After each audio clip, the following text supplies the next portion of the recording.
if you're lactose intolerant, you can't watch this movie because it's got so much cheese. Sorry, yeah, I gotta go. You guys can do this on your own now. Nope, end it there. You agree 100%. I'm right. Welcome, everyone, to another episode of Flix, fellas. This week, we'll be taking a look at The Sound of Music. But first, I'd like to welcome my co-hosts, James, Joey did you and just say Kevin. The Sound of Music? The Sound of Music. Did he actually? I did say The Sound of Music. Awesome. Oh, no. The Sound of Metal. I was waiting for somebody to catch that or you to fix it, and you just kept going. I was like, No, wait it was a minute. joke. My Joey, it was God, a joke. what It a was obviously a fucking joke idiot. and not sincere. Finally, I've been waiting Cancel for James. James to say something so ridiculously dumb. I've been waiting so long on this podcast, and I've so been waiting far my whole I've said life. the dumbest thing, and now James said something so stupid. Fuck you, Listen. James. Yours is still worse, Kev. You're dumb, dude. You're you so thought Swedes were from Switzerland. Ooh. But that's what I'm saying. Is James said something also dumb. So That's fuck true. you, You're right. James. Yeah, this is Listen, your movie. I never so said you I fucked never up. said I was a smart man. I've been lying to you the whole time. All right, but we're listening or we're watching the Sound of Metal this week. And I want to welcome Kevin, who's being a dick right now, and Joey to look at this movie with me. Welcome, Cheers. guys. Hello. Cheers. I have no drink today. I rushed to get Sláinte. here, so I didn't have a chance. Ding dang. All right, maybe a break. You can grab a drink. All right. So, Sound of Metal, right? It's a 2019 American drama film directed and co-written by Darius Martyr. It stars Riz Ahmed and as a metal drummer who has to deal with a harsh casualty of his career, and this movie also features Olivia Cooke and Paul Raci. This movie was a human story of a man who deals with a truly unfortunate repercussion of his career. And because of it, it forces him to make tough choices about who he wants to be, and also ultimately choices on and how it ultimately shows how his choices affect others in the grand scheme of life. So I think that's going to roll us right into first reactions. Let's start with Kevin this week, because you got a lot to say. Kevin, what'd you think of this movie? I did not tell you I had a lot to say, but But it was a really good movie.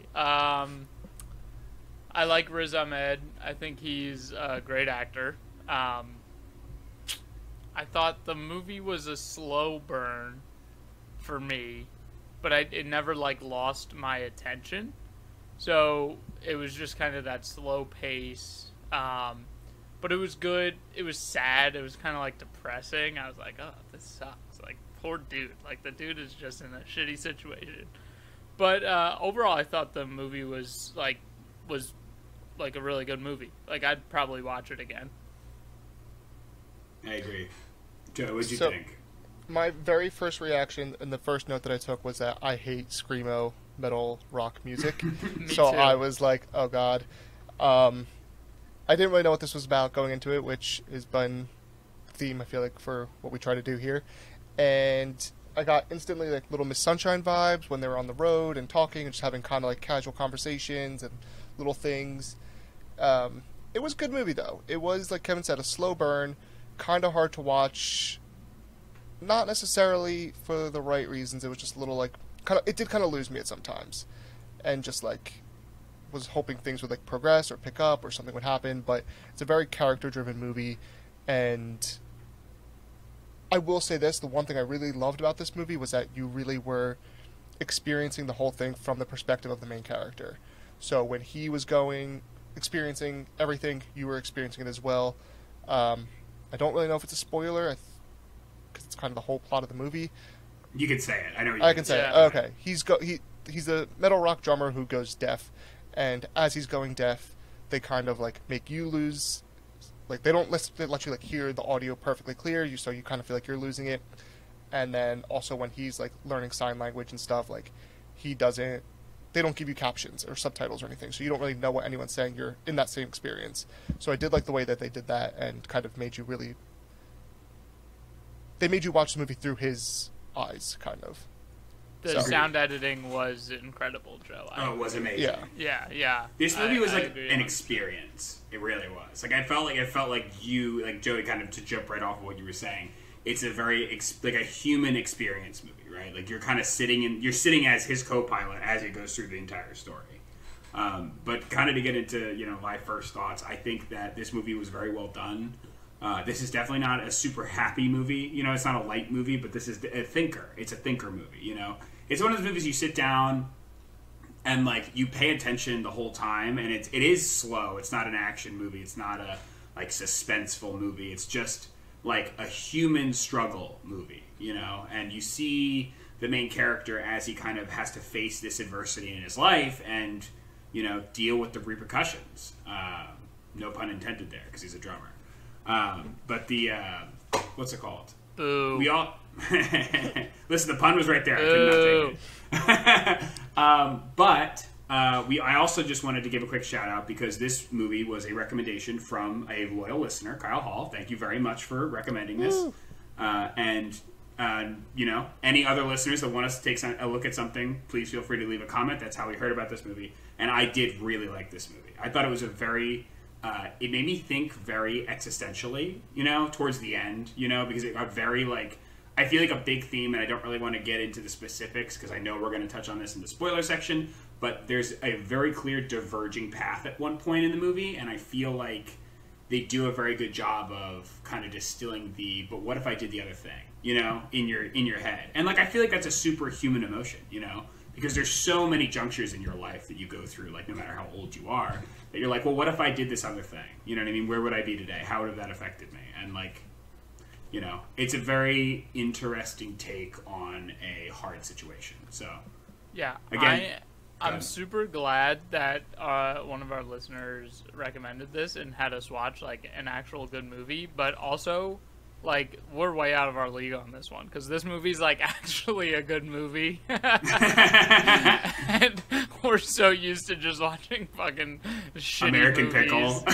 yeah. It's like it's not even fair. It's like I think this is right up the alley with American Pickle. To be This honest. is What? It's like if you took like a little league kid and you like put him up like against Garrett Cole like batting in the MLB. Like now we're like we're actually reviewing like a movie now. Well, that's what we're trying to do is weed out the good from the bad, give you a genuine average Joe opinion, not just a movie critic's opinion about the lighting and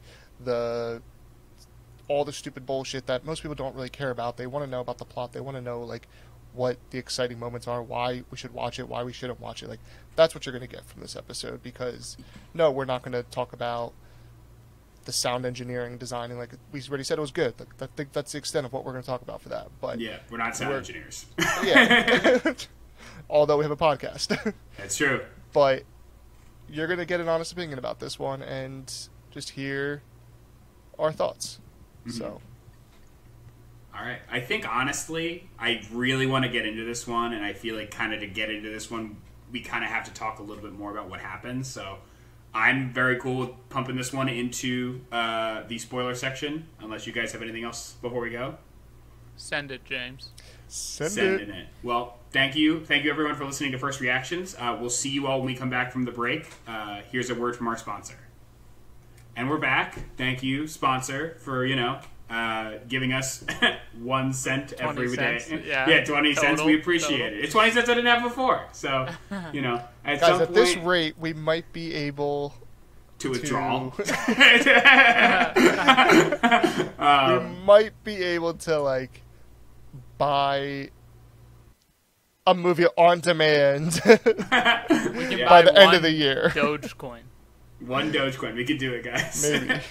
All right. Well, now that we're in the spoiler portion of the podcast, something I want to try going forward is I've broken the movie into kind of like 6 parts, and I feel like we kind of jump around a lot. So I think if we talk about it in more of a segmented way, we can kind of get a better idea of the movie in addition to kind of taking the listeners through with us on our journey through the movie. So the first thing I kind of want to talk about, guys, is the metal band, right? So this is the genesis of the movie, the beginning of the movie, right? It opens and he's, in a metal band. And to talk to your point, Joey, I think you said, or I can't remember if Kevin said, I am not a metal fan. Like, I'm really not. Like, Metallica is as far as I go in that direction. And, at the beginning of the movie, I've heard music like that before, especially because I've been, there's a record store near me that, kind of, does music like that. And I'm just like, I don't understand why people like this. You know, I just don't get the appeal. It's mind blowing. Whatever she was saying, I was like, fuck me, this better not be the whole movie. I was like, Wait. I can't do this. No offense if you enjoy that kind of stuff, but I was just But you're wrong. But you're objectively wrong. Hey, we don't want to offend your opinions, but they're objectively wrong. I have a quick anecdote for you guys. I remember one day during my summer internship, I was like shadowing one of the guys, and he was having like a stressful day, like something with his wife and kids, and he asked me, he's like, do you mind if I just like play some music in the background, like while it just like gets me in the zone? And I was like, yeah, like whatever. I think it'd be like relaxing music, like jazz or something. I don't know. This guy put on screamo metal music blasting in the office, and like I had to edit while doing it, and I was like, how are you doing this right now? Like that's like in The Big Short when what's his face's character is in his office, like just blasting metal. Exactly. Yeah. I was like, how does everyone not just come in and tell you to like shut the music off? Like it was so bizarre. I had such a headache at the end of that day. It's one of those things that I almost think it's like I always think of it as like pump up music, you know, and it's not music for me, you know what I mean? But like I always think of it because it's so loud and so like I feel like it drives people. It's not chill. So yeah, it's really weird that it kind of strikes that chord. Well, in the same sense, I do get it. Like it just when you're so stressed, you just like scream, let all your emotions out, or just like live through the music, which is fine. Mm-hmm. But it's crazy to me that people actually like follow bands with this and listen to it like regularly. Yeah, agreed. So, if you're one of those listeners, please reach out to us and let us know why you like it so much. Educate tell us why we're wrong. We love that. So next, in this the beginning portion, right?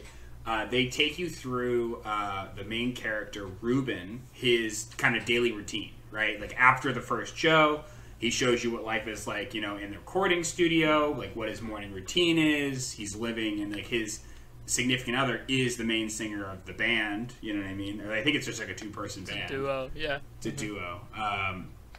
But they're together romantically. And you see as they take you through his first, you know, I don't know. I don't want to put labels on it. They didn't. They were together romantic. It's like he was talking to them and trying to gauge what they actually were. And he's like, you're together romantically? Well, I feel like that's one of those things. Like, you don't want to assume, like, I don't know, like, people do labels, they do, like, whatever, you know? It's 2021. Do whatever you want. I don't know. I can tell you they're romantically involved. That's all I know, so that's all I'm saying. They're in a relationship.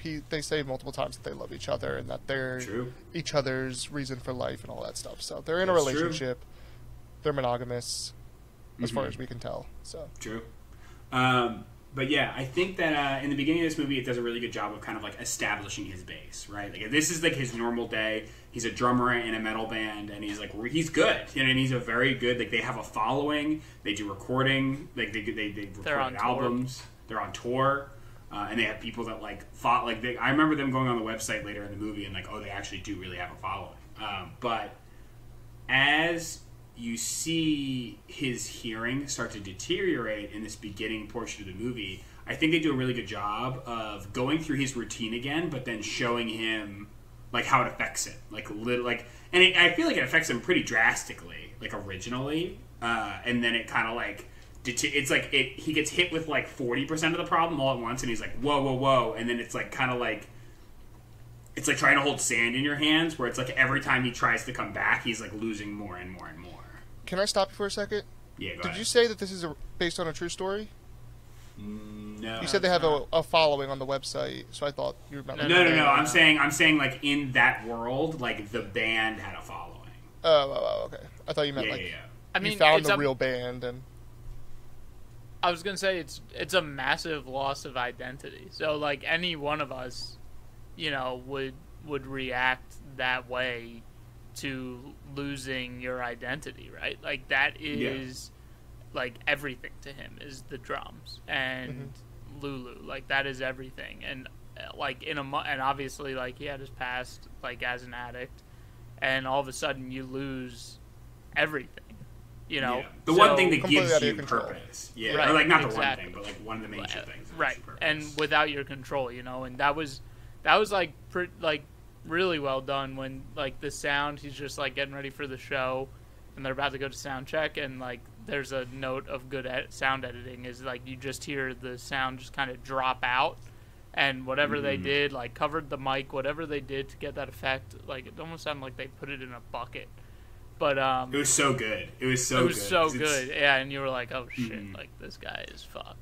And the acting was amazing too, because it'd be like one of those things that you hear like drop out, and then he's like. I'm glad you say that, James, because I have a gripe with the acting. Oh. Think about for a second, every time you put these headphones on, when we put the show on, don't you think that you instantly start talking louder because you can't hear yourself? Yeah. Yes. Like, as soon as you start to lose your hearing, you talk louder. Of course. And we all do. Mm-hmm. But when he was losing his hearing, he was talking at a very normal tone. It didn't sound like he was talking any louder. So I was like, I feel like he should be screaming right now. If you're losing your hearing, you start to scream. I know a deaf woman. She screams all the time because she can't hear. She's always screaming, what? Like, it's just like, you naturally talk louder because you want to be able to hear what you're saying. Yeah. No, I agree. Because you literally can't tell because you don't have the sensory organ that tells you if something's loud or not doesn't work. Exactly. You know? And the whole time that he was talking, he never like really raised his voice. So that was the one thing that kind of threw me off because it was like a little unbelievable there. But I kind of threw me off there too. That he was deaf. It's like he loses the hearing and he doesn't say anything to her, which is fine. I get that. Mm-hmm. And then they go home.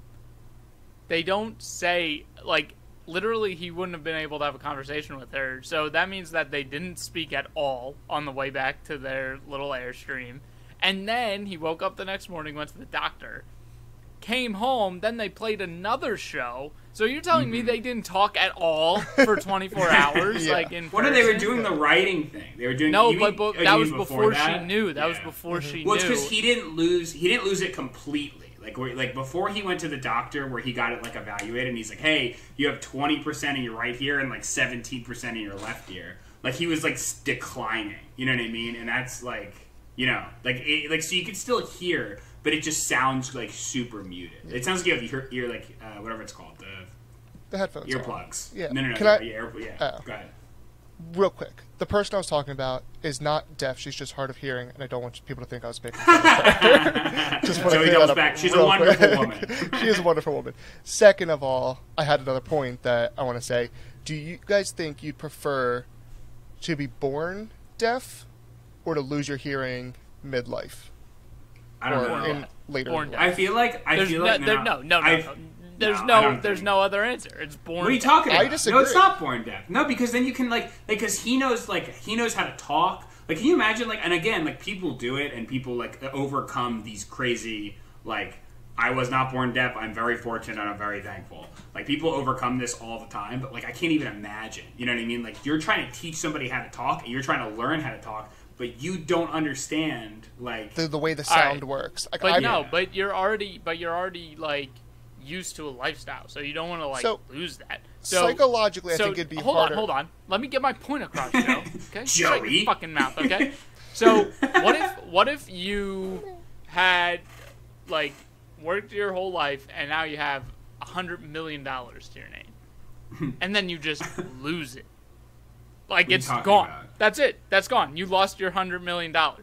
Wouldn't you rather have just been born and not had $100 million in the first place? No. Not at all. No. Not at all. I don't agree with you. That's a horrible analogy because you lose that and your whole life changes. Yeah, but before that, all my clothes were Supreme and I had a Bugatti. No. I'm just saying. Here's why I think I would rather lose it. Yes, it's going to be psychologically very hard to go through for months, if not years, but at least you kind of have that to hold on to. You can still hear music in your head. You can still kind of hear what words sound like. You can read lips better because you know the way that words are supposed to sound. I feel like it would just be it's never going to be easy, but I feel like it'd be easier to lose it later than just to never have heard sound at all. No, I think if we're talking at what's easier, it's easier to not have ever heard sound at all because you just literally are raised not being able to hear. Kevin, what I will agree with, right, is I do think the emotional toll of losing your hearing is much worse if you had hearing to lose, right? I agree with that 100%. the reason I think I more side with Joe is literally because the transition of becoming deaf is much easier if you had the ability to hear before. But 100%, like, I think that's not true. all right, well, we could, I would like to speak to. I feel like it's not easier to, like, the transition's not easier to. It's like learning a new language. It's like learning a whole new lifestyle. Which is rather doable, than though. It's rather difficult. than you were just raised to. It's like, difficult, but it's doable.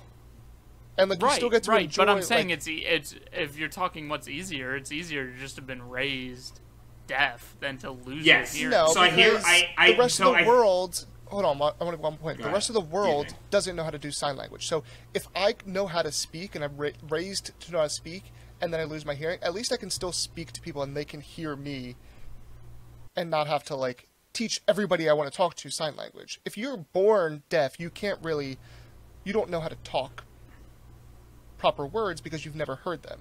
Does that make sense? You must be But they bilingual. still do, like, a lot of them still, like, some, like, if unless you're totally deaf. That's what I like, mean. Like some totally people deaf. still. Okay, but not everybody who's deaf in that sense is complete, like 100% That's not the deaf. question. The question Yeah, was. that's not what we're talking about. You just Well, said if we we're better- talking about the same instance of this movie, he wasn't completely deaf when he went deaf. He was Yes. 80%, 85% deaf. So what? So are a you lot of arguing? those people, I've talked to like deaf people who can still like form some kind of words, but like I still have to communicate by writing to them. So what I'm saying is, it's not. I feel like that's such a weird take that it's like an easier transition to go from being able to hear and it's to definitely just not easier lose it. transition. I just think you have. It's like better to have loved and lost than to have never loved at all type of saying. It's like you can still hear the music play in your head type of things. You can still like know what it sounds like. You can still hear birds chirping just by memory instead of just never experiencing that at all. I'm also just saying that, like literally talking to people, like, if you, like, come up in school and, like, you've learned how to talk, and he became, like, a functioning adult before he lost his hearing, right? And I'm going to bring up the scene when he's selling his RV, right? When he's selling his RV, he's completely deaf. And he's, like, just talking to this guy, and he's like, I cannot hear you. And then he can talk to him, but he, like, writes down his, like, he has the other guy write his message, he reads it, responds to him, and tells him to write his message again, you know? Because he's been, like, he knows, like, how to talk. And he knows, not that you wouldn't be able to learn written language, but, like, I also do, to Joey's point, I think it'd be easier to, like, read lips because you know how to form them. Like, You know how they're supposed to sound. Exactly. Yeah, but I don't think that's like an easy thing. Like even it, like I don't think No, a no one lot said of people easy. just read No, lips. nothing's easy. Nothing's easy. Like, we're well, starting at the benchmark of this is hard as fuck. Yeah. Like, Okay, it's let's hard get as back fuck to to the be movie. deaf. We know Yeah, where we all I don't stand know. now. I just I wanted to don't know know. where you I guys just- Yeah, we stand. just disagree. All right. So we talked about the beginning. We talked a little bit about the decline. The decline is kind of the next point I wanted to get into. So, like, when he starts to lose his hearing, he goes to the doctor, and they kind of present him with all these options, right? Like, it's like after he starts losing his hearing and he realizes he can't be a drummer, you know what I mean? Because he's deaf. He also has these delusions of like, oh, no, like, I'll just play off you. I know the timing of everything will make it work, you know? But what's it called? Lulu knows that, like, who is his significant other. And, like, it's weird to me because there's only really, like, 3 or 4, like, notable characters in this movie. Like, everybody else is, like, relatively, like, not unnamed, but, like, they don't have huge parts. But Lulu is, like, you're hurting yourself. Like, you doing this is hurting yourself. Like, she's a very supportive significant other, which I, like, really liked as a character. Until she and- fucking left. What do you mean? Lulu? They What do you mean? broke up at the She didn't end. leave. She He pushed her. leaves. Yeah, He no, kind of no. gave her an out. No, not at the end. I'm talking like halfway through the movie. She's just like, I'm going to Paris. Oh, that's Well, no, supportive, she's though. alone. Yeah. She wants to meet She's up doing what after. was best for him. Right. But what I'm saying is, like, come on, like, you gotta support him. Like, he's Yeah, going but through some shit. she knew that she couldn't be there while he was in this like rehab center. So she knew Yeah. she was doing what was best for him, like what he had to do. Like she didn't want to leave. She just was I think She trying knows to- that that's what he needs. Like, she couldn't help Yeah. him. She recognized she couldn't help him anymore, and this is what he needed to recuperate. Yeah.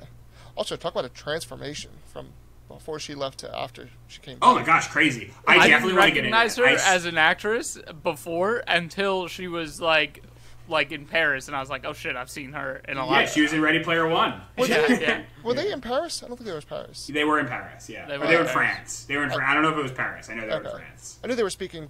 The dad was French, but I didn't know. Mm-hmm. Well, it's because her parents split up and her dad went back to France. And in that scene when he's like email or going on the website or whatever, it says like, "Oh, I saw Lulu in France" or something. Right. Yeah, Okay. Yeah. But so like on the decline, so we're still in the beginning of the movie, on the decline, right? He hits this point where they talk to the doctor, like they talk to a doctor. The doctor's basically like, hey, there's a surgery you can get potentially that would be like somewhere between 40 and 80 grand, and we'll basically put like sensors in your head where you'll be able to hear, but your hearing will never come back. The hearing you've lost will never come back. And then the other option is they meet. I can't remember the guy's name, but Joe? Paul Joe. Rachi's character. Joe. Perfect, yeah. Joe is exactly what that guy should be called. He's such a Joe. Not to talk about you, Joe, in that way. You're not, he's just like a Joe. But Joe, in the movie, is the head of this camp that basically teaches people how to be deaf, right? And, like, this is another, like, I feel like rehab there's, like... facility. It is a rehab facility. So it's like... But I feel like this is where you draw one of those dualities, right? Where it's like, oh, there's like him trying to hold on to his life as a person that can hear, you know what I mean? And him fully accepting that, like, no, he's deaf. Like, he's like, I am a deaf person now. Like, I have to learn how to deal with this. Fun fact, did you guys know about, did you guys look into him at all? Yeah, I was looking at the trivia a little bit. Yeah. But go ahead, Joe. He's like an actual like advocate of like deaf people and awareness and all that. Really? Because both his parents were deaf, and he was born perfectly like hearing and no disability. No, disability is the wrong word, but He's like a big icon in the deaf community. yeah, That's huge. yeah. Good for that guy. Mm-hmm. Yeah. So- I mean, he played the part very well. He seemed super sincere. Well, you know? and that was the other thing. So I kind of struggled with and prompted that question that I asked you earlier that caused the 10-minute tangent. But it was he lost his hearing in the Vietnam War, and he spoke very clearly the whole time. And I was like, okay, is that normal? Because I feel like the Vietnam War at the time of this movie was significantly earlier, that this man has been deaf now for 20, 30 years, let's say, that I feel like you would start to be like lose the memory of how words sound and not speak as clearly. Yeah. But I mean, you still speak every day. You just don't know what it sounds like. On the other Exactly, side of it, but- he also was speaking for like 18 years. but prior that's my to that, point, you know? though, is that he can, because he was able to hear early, he can still speak clearly all these years later. Yeah. And people And can most of his understand life, him. it is interesting to think that most of Joe's, like Joe the character's life, he didn't have hearing, you know, because really, like, he goes to the Vietnam War at 18, you know what I mean? He looks like a 65-year-old man, you know? Yeah. 2/3 of his life, he isn't able to hear, you know? But he can still speak perfectly clear, which again, I don't know if that's an accurate representation or not, but that was what prompted this question, was like, okay, if you can still remember how words sound and speak them clearly after so many years of being deaf, like, I feel like it would be better than have never being able to hear it at all. Yeah, agreed. I mean, we've talked, again, 10-minute tangent. I think we talked that through. Yeah. And I think the people that are on each side of the fence are going to stay on each side of the fence. But I think this is a good, like, we're moving into kind of the deaf camp, which is the next, again, I have 6 points of the movie. The deaf rehabilitation center, or the deaf, I don't even want to say it's rehabilitation. It's more like acceptance and, like, strengthening. Sober group. It's like a PT, and I feel like it's not it's not even I think it's kind of a sober group, but it's more like, I think it's more like physical therapy. You know what I mean? But for, like, you know what I mean? Like, I guess, like, coming to terms with that you're deaf, at least for Ruben, because that was the biggest push for him, right? Is like he really had to hit rock bottom to just, like, give up and go to this camp, you know? Because Lulu basically said, I'm going to leave you if you don't do this. Like, we need to take this seriously. And they, like, you see, like, so there's so much of, like, a good, like, that's the biggest, I think, feel-good part of the movie, right? Is, like, when he's, like, first in the camp, or first, like, in, like, the facility, and, like, they're in that, like, I do say it's, like, a sober group, because they're all sitting around in a circle, they're all talking about, like, their struggle, you know, and then like him coming to terms with and feeling more comfortable to kind of like share. And Joe's like, hey, listen, we all have jobs around here, and everybody gets like a chore. And under Ruben, it says learn to be deaf, you know. And I thought that was a really interesting, like, you just got to learn how to walk. You got to walk before you can run, kind of thing.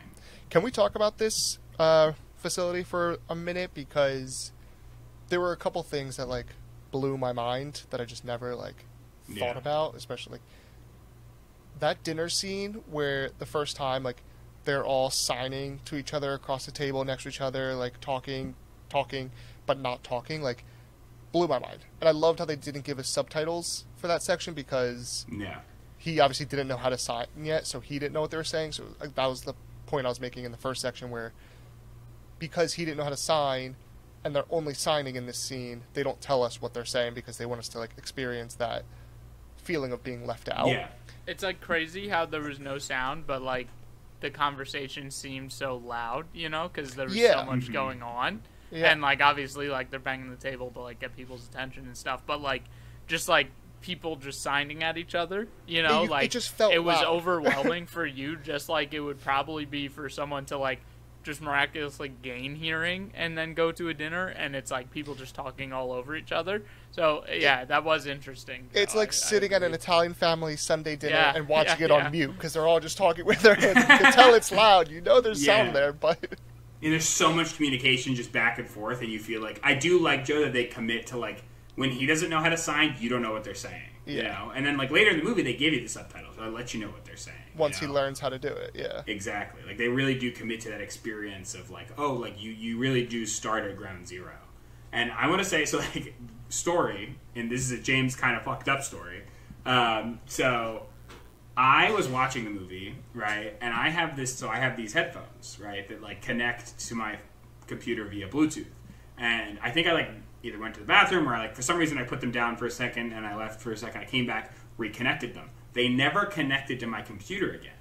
So I started watching the movie with no sound, and I thought that they just hard committed to the no sound. I watched a half hour of this movie with literally zero sound, and I was like, it's weird because they got to a point when like Joe is talking to Ruben, and like they are giving you the subtitles because he's signing as well, you know? And I don't want to do whatever, but like I talk with my hands, whatever.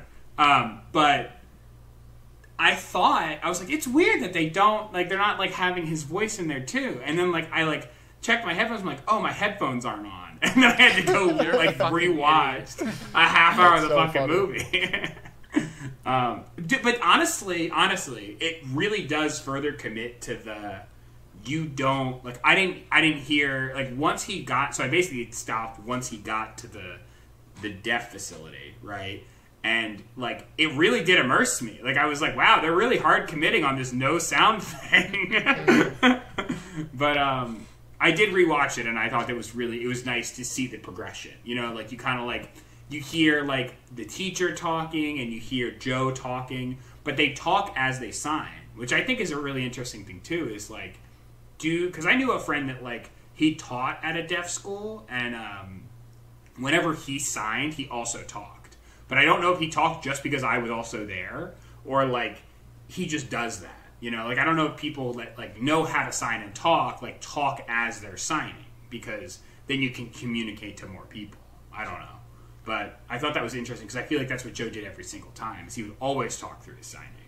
That would be that would be an interesting question for someone who like knows ASL and like uses it like often in their life, like.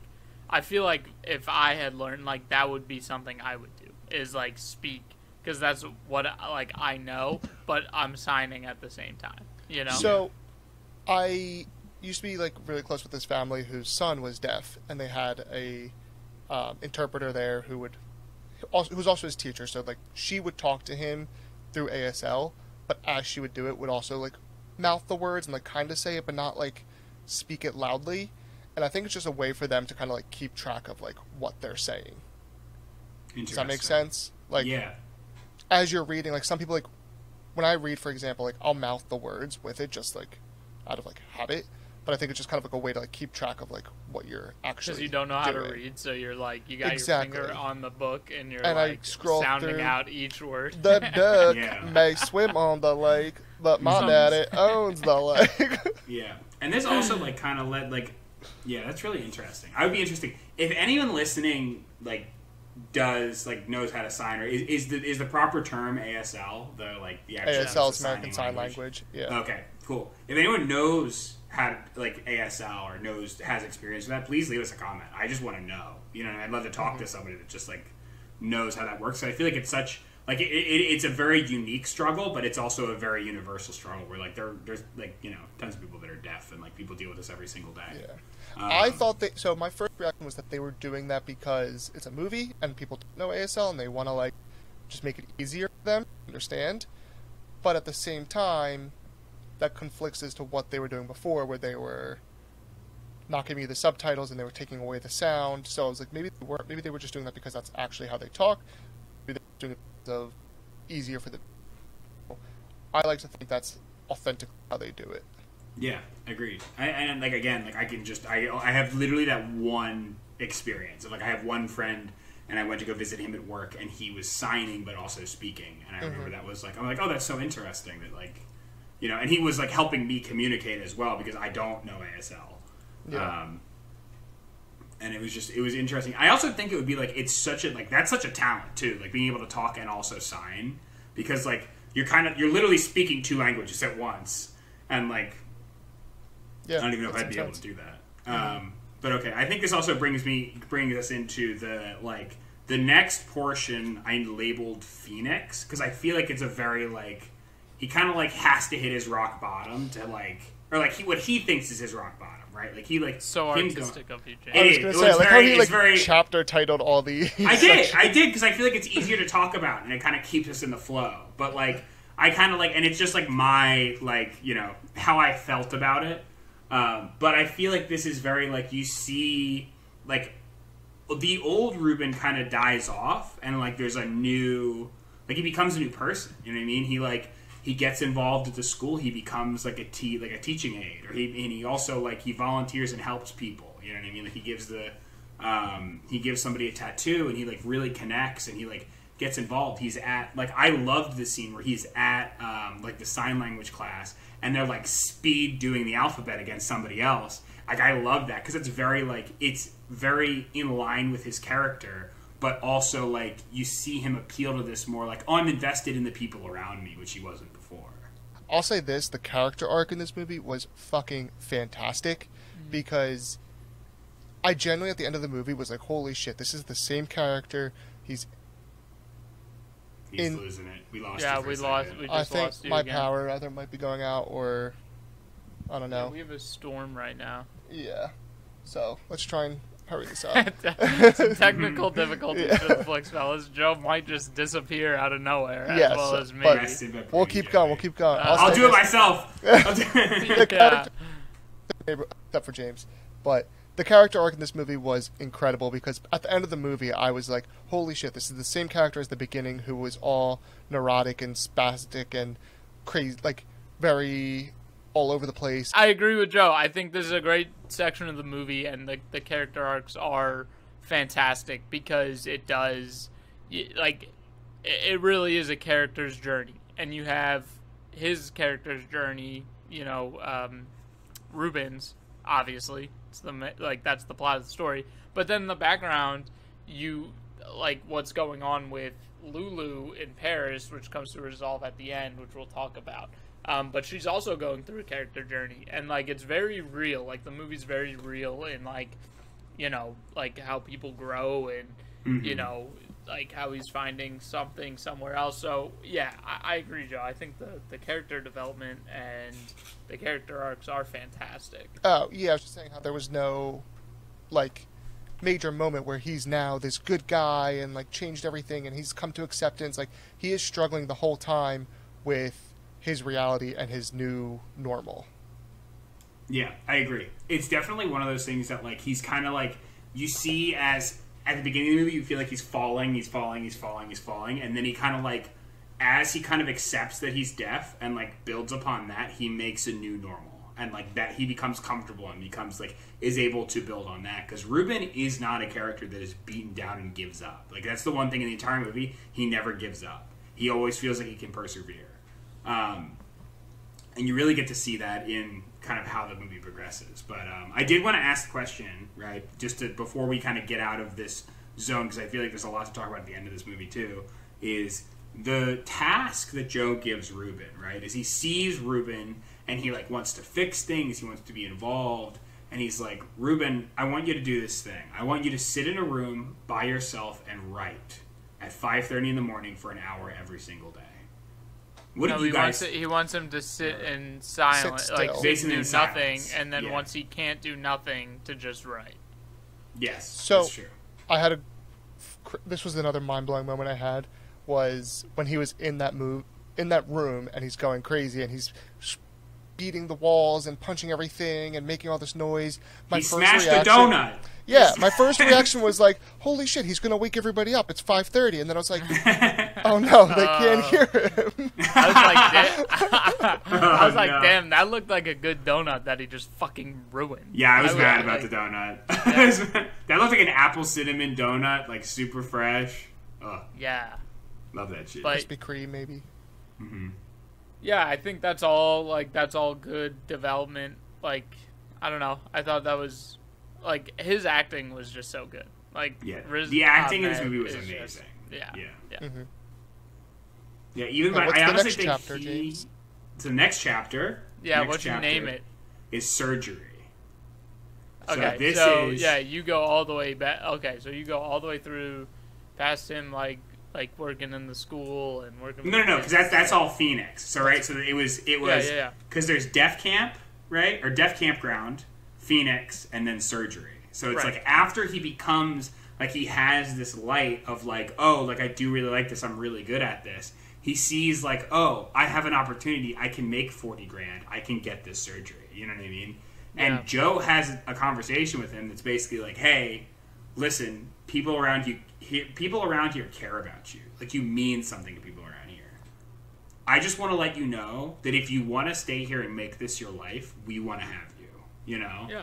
So Yeah. he gives them that route, right? And that's another diverging point, right? Where he's like, I can go. So basically, he gets the opportunity to like sell his RV and like sell a lot of his music equipment to make the money so that he can have the surgery and like the implants put in so that he can hear again, right? But he can either do that or accept his life at the camp, you know what I mean, at the rehabilitation center, and really embrace the impact he's having on people's lives while he's there. And he chooses, obviously, this is called surgery because he chooses to go and have surgery. And I loved this. This is one of the most depressing points of the movie, in my opinion, and I fucking loved it. Yeah, So, he made a decision that, I mean, realistically, like, that's good writing because his character would make that decision, obviously. that was my question, is were you guys surprised by this decision? No. I think it was in the confines of how his character has been presented to us. So I think it made sense that, and obviously for a story, like, that kind of drove the rest of the story. But like that's why he was there, is that he once he saw, and that was kind of Joe's point of like, you don't want access to the outside world. But then once he saw, like, oh, I need to be with her, I need to be performing with her, he was like, okay, I got to do something, and I got to get this surgery done. So it made sense to me that he would go and do that. And then also just for the story in general, like, he kind of fucked up, you know, and it kind of bit him in the ass. And, like, you kind of see that coming because, like, obviously cochlear implants aren't going to sound, like, No, you're not going to bright sound as it. day. Yeah, it's Can we a also prosthetic. talk about how kind of like fucked up that was, that no doctor warned him about this beforehand? Oh, 100%. But I feel like it's like Yeah. one of those things that like it's so hard to describe. And like honestly, the first time he heard about this, and like the real like time he heard about this, he was in like a rapid descent. You know what I mean? So it's like I think the information that we got in the movie is the information that Ruben remembered. You know? Where it's like, oh, this exists, I may be able to get my hearing back. And he kept pitching it to Lulu as, oh, I'm going to get my hearing back. Everything's going to be fine. Everything's going to be fine. This is going to be the thing that bridges the gap, and I'm going to be fine going forward. And then the scene, I think it's the best scene in the movie. When, like, he gets, like, they take it off his head, and they're like, okay, we're going to turn on the implants, and we're going to see how it works. And he turned it on, and it's, like, really bad quality audio. And it's, like, all scratchy. Sounds like an 8-bit video game. Yeah, and it's hard to listen to. Like, it's, like, even, like, us just, like, listen, at least me, like, listening to it, I'm like, this is unpleasant to listen to. And this is just, like, in your head, you know? And this is your life. Like, she's basically like, okay, let me try this. And she tries a couple different settings, and it gets, like, to a point where it's, like, slightly bearable. And she's like, well, this is it, you know? Like, this is what you paid for. This is the best it's going to get. And, you know. Which is soul crushing. Like, it's ridiculous. Because it's like. Works so hard to get to his this acting. Oh, point. Go ahead, Joe. I was going to say, he just worked so hard to get to this point, and to get to the surgery, he literally gave up his home to do it, gave up his girlfriend, gave up everything, this community that was supporting him to get this surgery, and then it's nothing of what you expect it to be, and it just, it's literally soul-crushing. Yeah, soul-crushing is like literally a second crushing to him. Like, he lost everything when he lost his hearing, and then he thinks he's going to get it back, and it's fucking not it. Like, that, it's like a double whammy. Which, that is a very also real reality, because, like I said, I was very close with this family in college who had a son who was deaf, and there's so many, like, Instagram videos and viral videos of kids who get the implants, and they turn it on, and they hear their parents' voice for the first time, and it's, like, all this inspiring, like, heartfelt moment. It's not always accurate. Like, no. This family tried to do it, they turned it on, and the kid had no reaction, because it just failed. Like, the surgery is not guaranteed. It's not going to sound like your normal audio. Like, it's not. It doesn't sound like we hear. It doesn't sound like a normal human ear. It's like it's maybe bridging a little. Again, I don't know. It could work better, but like in this scenario specifically, it was like it's not a perfect science. You know, they're going to get you as close as they can. Yeah. And I thought that was like that's such like. Because the thing is it's like everything's a gamble. You know what I mean? They're literally trying to trick the human brain. Like, that's what it is. It's insane. It's crazy. And the fact that, like, he goes back, right? So he has the surgery, and then he goes back to the camp and, like, talks to Joe and is like, hey, I may need to stay here for a few more weeks. And he's like, listen, I feel for you, Ruben. Like, I really do. And, like, I want to help you, but you made a choice. You know what I mean? And your choice... Like, it's basically like, you chose one of these two paths. Exactly what I was talking about before, the diverging paths. Like, you chose one of these two diverging paths, you can't come back. You know what I mean? You had a life choice, and you made it, you know? And that I feel conversation, though, also happened before they activated his... Yes. Audio, 100%. just 100%. To be clear. Yeah. But he can't, but, like, you know what I mean? Like, he's got these things on his head, and he can't, like... He can't just undo Joe's, it. Joe's message was, we don't treat deafness as a disease here. Like, it's not. It's just a part of life. Yeah. Well, I think too, like, he can just get rid of him, but now he's completely deaf. But and I think that kind of plays into the end, and we'll talk about that a little bit. But yeah, that is just devastating. That, like, he realized, like, of Ruben realizing, like, all right, well, I gotta just keep following through because I've lost this, you know, at this moment. So yeah, then he goes to Paris. What's your name for this chapter, James? It's called Epilogue. Okay. It's called Epilogue. That's because weird. It's like That's no. weird. I mean, first off, I didn't write these for everybody else, Kevin. I wrote them for me. But I do. So 100%. The title may not sell it that well, but I think the fact that he goes to Paris and they give you 20 minutes ish of this movie where he goes and experiences his life again, like with Lulu and with like these other people with the implants, and it's like, you know, he's like getting by, but it's hard to watch, you know. And then like, go ahead.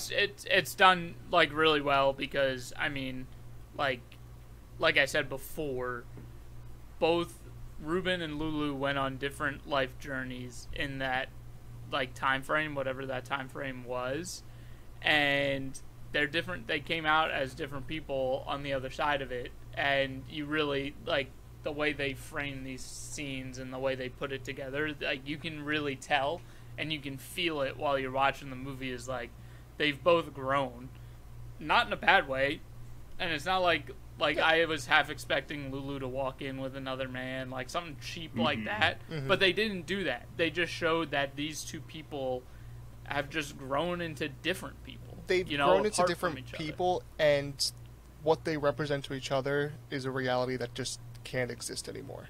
Like right, but it's still like they both realize that it's still special to them, you know? Oh, yeah. Like, it's a special part of their life, but they were, I don't want to say they were only in it together because of the music, but that was obviously a big core to their relationship, and now that that's just not a possibility anymore, I think that like, it's just always going to be a reminder to him, if they stay together, that, like, they can't do that anymore. They can't do it together. They can't enjoy that part of like life together. So it's like, I loved the end of the movie because there's a moment in the end of the movie where he is talking to Lulu, right? And they're like in bed together. They're like getting up, and he looks at her arms and he's like, "Oh, you're not cutting anymore. You don't have any scars anymore." You know, scratching. She's not scratching. That's when she first comes back. She's not scratching. Yeah, because she had was the beginning of the movie. Is she had like the scarring and it looks like you know? She was. Yeah. And then in that bed, when they're laying in bed towards the end, and she starts scratching again, and he's like, "Oh, no, he's this is over." Yeah. The minute of like, or the moment where he's like, "Your life's better without me." You know what I mean? Is like, I feel like that's such like a. It's not done. It's either it's so subtle and it's so human and good and natural, like in this moment where he realizes that like he goes through this whole thing and he looks at her and he's like, "You're doing amazing. Like you don't miss. It's not that you don't miss me, but like your life is objectively better for you if I'm not in it. You know."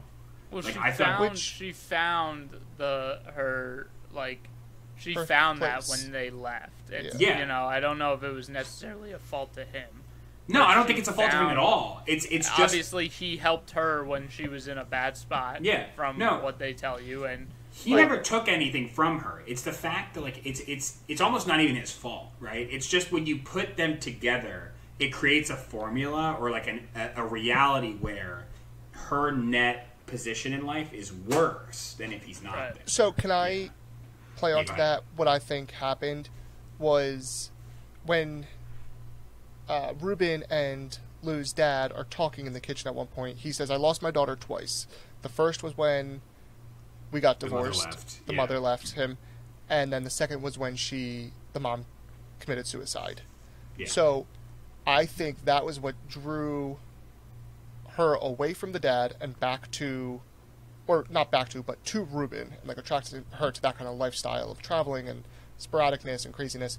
But then I think when she had to leave him and needed support, it kind of reconnected her with her dad and like brought her back to like, not a child again, but like allowed her to kind of like live another life, live like the life she was supposed to live, assuming no trauma had happened to her. And again, like I think it so plays into that, like Ruben decided to go back to his old life, and like his old life wasn't there. You know, like it wasn't the same thing. I really thought he was going to build a relationship with the teacher. Yeah, really that was the other life. That's the life he didn't choose. The life he didn't choose was like he builds a relationship with the teacher. He works at the school. He becomes like full dad. You know what I mean? Like he goes into that role, but like he chose to go back. I think it's implied at the end of the movie that he is choosing to go back to that lifestyle. I think you can infer he's going back that he's to being go back. deaf. But I don't think he's going back to. I don't think he's welcome back in that community. Yeah.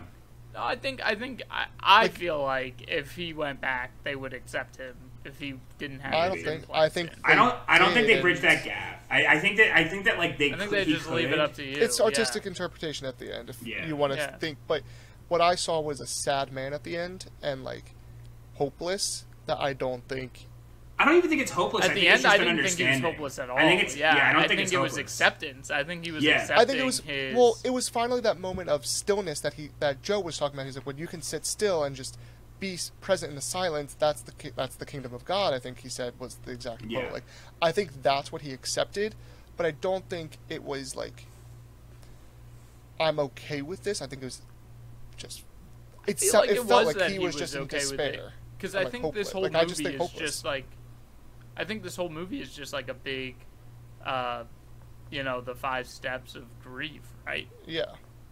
So Yeah. like the beginning, like denial, like he still played shows and he couldn't hear, and then anger, he's destroying shit in his car. He's punching donuts. James, these Right, should have been the chapter titles. Yeah, exactly. You should have. You messed up. But like, and then at the end, the last step is acceptance, and I think that's what they're showing is that he's accepting what was causing this grief, which was his deafness. Like he's finally accepted that completely, and he removes those implants, and like he's okay.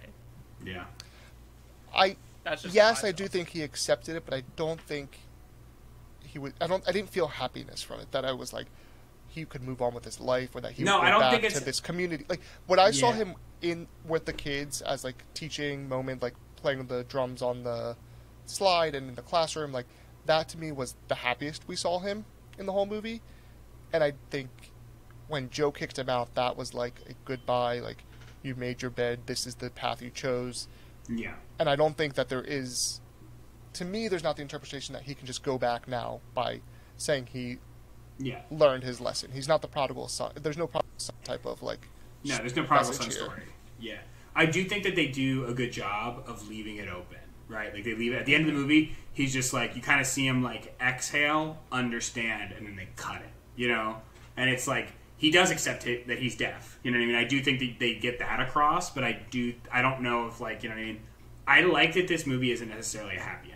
You know, it's just kind of like Agreed. sometimes life just sucks. Like sometimes it's just you know you make the not necessarily the wrong choice, but like a choice that doesn't make you as happy as the other choice. You know, and I think it's just a matter of fact that sometimes shit happens that you really just can't change or control, and there really is no right choice. There's no wrong choice, but there's no right choice. It's just agreed. what you do is what you're going to have to live with, type of thing. And I agree.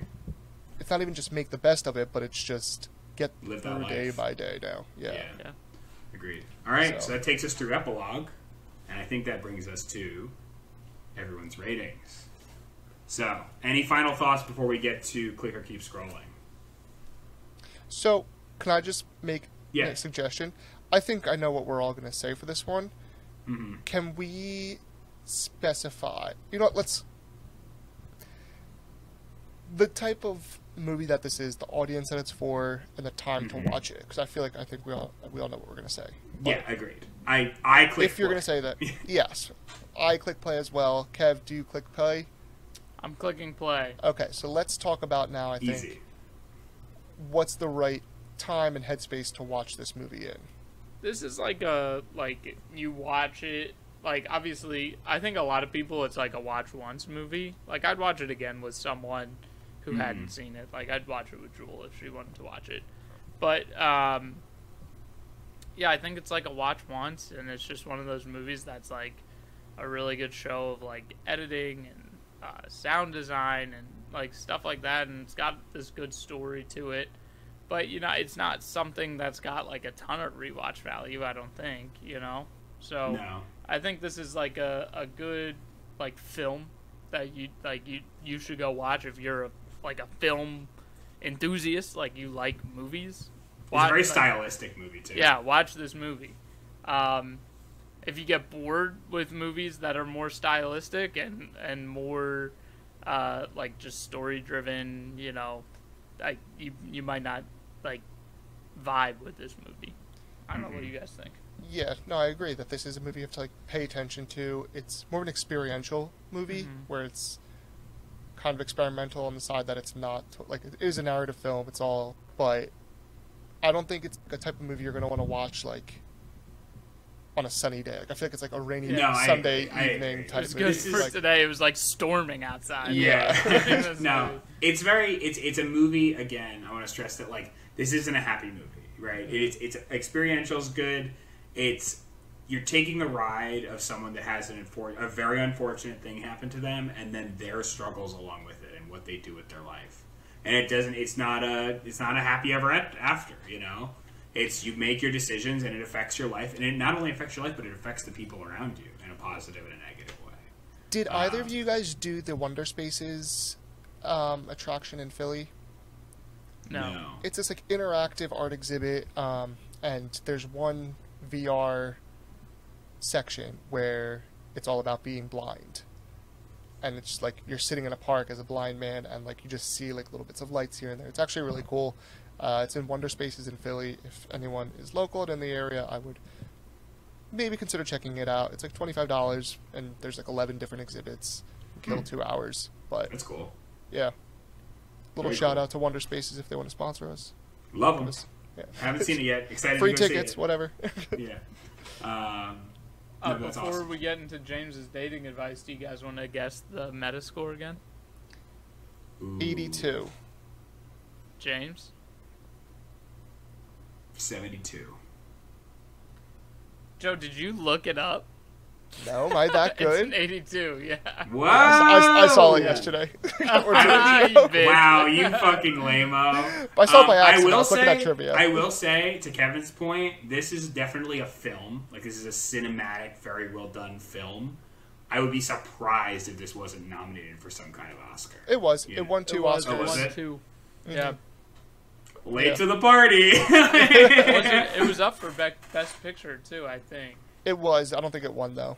I think No, Nomadland won. Nomadland did. Hmm. Really good. Okay, All right, James. Dating advice. Dating advice. I don't want to say don't watch this movie on a date, because that's... Start that. a metal band with your Start a girlfriend. metal band with your significant other. No.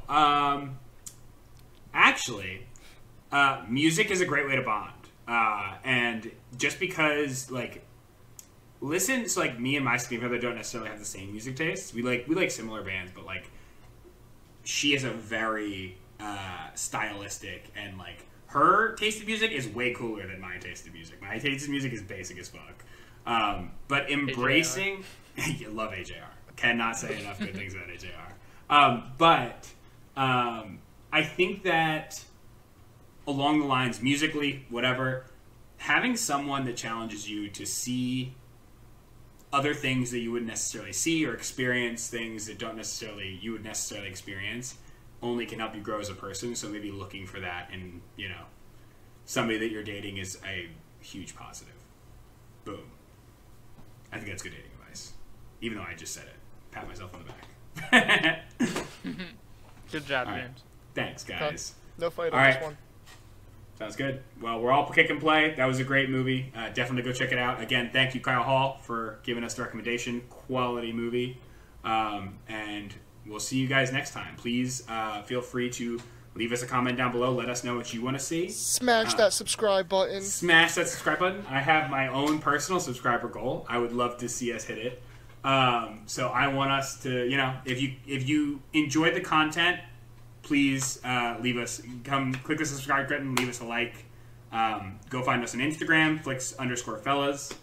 We're very active on Instagram. Anything else, guys? Awesome. That's it. Thank you all. See you next time.